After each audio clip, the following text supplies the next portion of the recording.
የቅንጅት ማነስና የመልካም አስተዳደር እጥረት በጤና ቢሮ አፈጻጸም ላይ ተግዳሮት መሆናቸው ተገለጸ። የአዲስ አበባ ከተማ አስተዳደር የማህበራዊ ልማት ክላስተር ቴክኒክ ኮሚቴ በአዲስ አበባ ጤና ቢሮ የ2018 በጀት ዓመት የሁለተኛ ሩብ ዓመት አፈጻጸም ላይ ባደረገው የክትትልና ድጋፍ ስራ የቅንጅት ማነስና የመልካም አስተዳደር እጥረቶች የዘርፉ ተግዳሮቶች መሆናቸውን አመላክቷል። የድጋፍና ክትትል መድረኩ በዋናነት ተቋማት ለህብረተሰቡ የሚሰጡትን አገልግሎት ለማሳደግ የነዋሪውን እርካታ ለማሻሻልና የሚነሱ የመልካም አስተዳደር ችግሮችን በቅንጅታዊ አሰራር ለመፍታት ያለመ እንደሆነ ተገልጿል። የአዲስ አበባ ከተማ አስተዳደር ጤና ቢሮ ኃላፊ ዶክተር ዮሐንስ ጫላ በመድረኩ እንደገለጹት ስራዎች በተበታተነ መልኩ መከናወናቸው ተቋማት ለህብረተሰቡ የሚጠበቀውን ያህል አገልግሎት ተደራሽ እንዳያደርጉ እንቅፋት ሆኗል ብለዋል። የማህበራዊ ልማት ክላስተር መኖር ይህንን የተናጠል ጉዞ በማስቀረት ስራዎች ወጥነት ባለውና በተናበበ መልኩ እንዲተገበር በማድረግ ረገድ ያለውን ሚና አብራርተዋል። ኃላፊው አክለውም በቅንጅታዊ አሰራር የታዩ ክፍተቶችን በመድፈን ውጤታማ መሆን እንደሚገባም አሳስበዋል።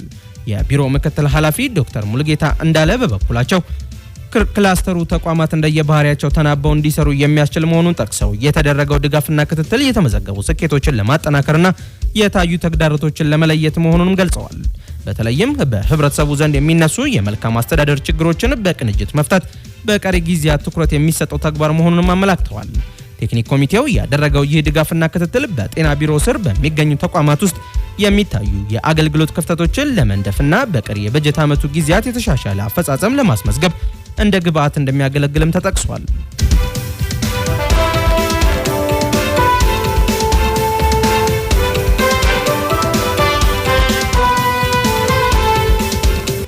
ገዳ ባንክ በአመቱ 1.33 ቢሊዮን ብር ገቢ ማግኘቱን አስታወቀ።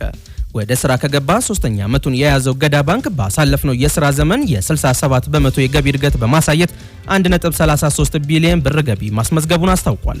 ባንኩ ይፋ ባደረገው ኦዲት ያልተደረገ ሪፖርት መሰረት ካለፈው ዓመት ጋር ሲነጻጸርም በገቢው ላይ ብቻ ሳይሆን በትርፍ መጠኑም ላይ የላቀ ውጤት አስመዝግቤያለሁ ብሏል።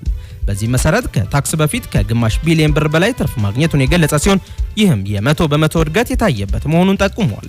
የባንኩ ፕሬዝዳንት አቶ ወልዴ ቡልቶ እንደገለጹት የደንበኞች ተቀማጭ ገንዘብ ካለፈው ዓመት ከነበረበት 5 ቢሊዮን ብር ወደ 12 ቢሊዮን ብር በማደግ የ135% ብልጫ አሳይቷል ብለዋል።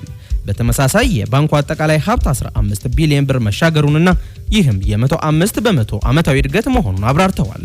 ባንኩ በዲጂታል ዘርፍ የሞባይል ባንኪንግ፣ የኢንተርኔት ባንኪንግና የካርድ አገልግሎቶችን በስፋት ተደራሽ እያደረገ መሆኑን ገልጾ ገዳ ሴኩሪቲስ ዲለር ሼር ካምፓኒ የተሰኘ አዲስ ኩባንያ በማቋቋም ከኢትዮጵያ የካፒታል ገበያ ባለስልጣን የሥራ ፍቃድ ማግኘቱንም አስታውቋል። እንዲሁም ባንኩ 3ኛ ዓመት የምስረታ በዓሉን በትላንትናው ዕለት አክብሯል።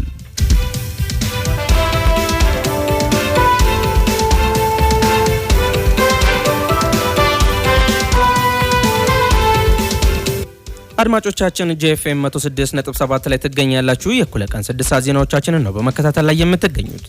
በኢንተርኔት አማካኝነት በመላው ዓለም በዚህኑ ላይ እንደመጣለን። እንዲሁም አዲስ አበባና ዙሪያዎቿ በ106.7 ሜጋሄርዝ ወደ እናንተ እንደርሳለን።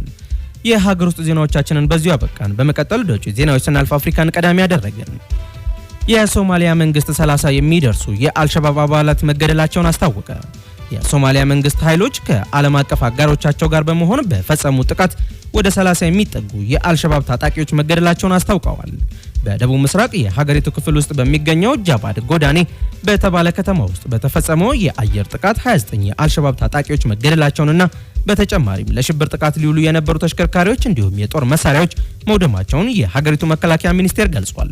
ሮይተርስ የዜና ወኪል የሚኒስተሩ በኤክስ ገጹ ላይ ያወጣውን መግለጫ ጠቅሶ እንደዘገበው በቡድኑ ላይ በተፈጸመው ጥቃት ውስጥ ማንነታቸውን ያልገለጻቸው ዓለም አቀፍ አጋሮች መሳተፋቸውን ገልጾ ሽብርተኝነትን በመዋጋት ለሚያደርጉት ድጋፍ ምስጋናውን ገልጿል።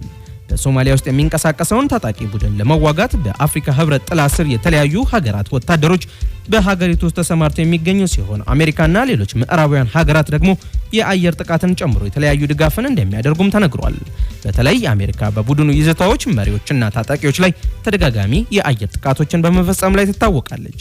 አልሸባብ ዓለም አቀፍ ድጋፍ ያለውን የሶማሊያ መንግስትን በመጣል በጥብቅ የሸሪዓ ህግ የሚመራ አስተዳደር ለመመስረት እንደ አውሮፓውያን አቆጣጠር ከ2007 ጀምሮ የሽምቅ ጥቃት እያካሄደ ይገኛል። ከዓለም አቀፍ ቡድኑ አልቃይዳ ጋር ግንኙነት እንዳለው የሚነገርለት አልሸባብ በዓለም ላይ ከሚጠቀሱ የሽብር ቡድኖች መካከል አንዱ እንደሆነ ይነገራል።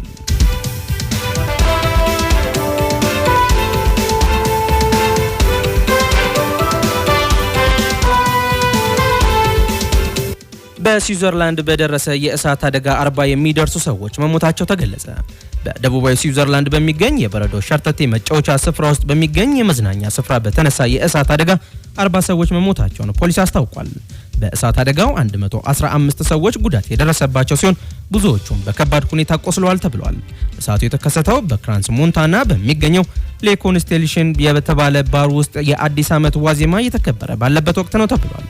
አደጋውን እየመረመሩት የሚገኙት ፖሊሶች እሳቱ የተነሳበትን መንስኤ ያላሳወቁ ሲሆን ጥቃት ደርሶ እንዳልሆነ ግን አረጋግጠዋል። ከተለያዩ ሀገራት የመጡ ሰዎች ጉዳት እንደደረሰባቸውም ተሰምቷል። የአካባቢው የፖሊስ አዛዥ ፍሬድሪክ ጊስለር በሚቀጥሉት ቀናት ውስጥ ቅድሚያ የሚሰጠው ጉዳይ የሞቱትን ሰዎች መለየትና አስክሬናቸውን በፍጥነት ወደ ቤተሰቦቻቸው መመለስ ነው ብለዋል። 13 ሄሊኮፕተሮች፣ 42 አምቡላንሶችና 150 የአደጋ ጊዜ ሰራተኞች በቱሪስቶች በሚዘወተረው አካባቢ ተሰማርተው እንደነበርም ተነግሯል። አብዛኞቹ በአደጋው የተጎዱ ሰዎች ከባድ ቃጠሎ እንደደረሰባቸው የተገለጸ ሲሆን 60 ሰዎች ደግሞ በቫሊየስ ወደሚገኘው የሲዮን ሆስፒታል ለተሻለ ሕክምና ተልከዋል ተብሏል።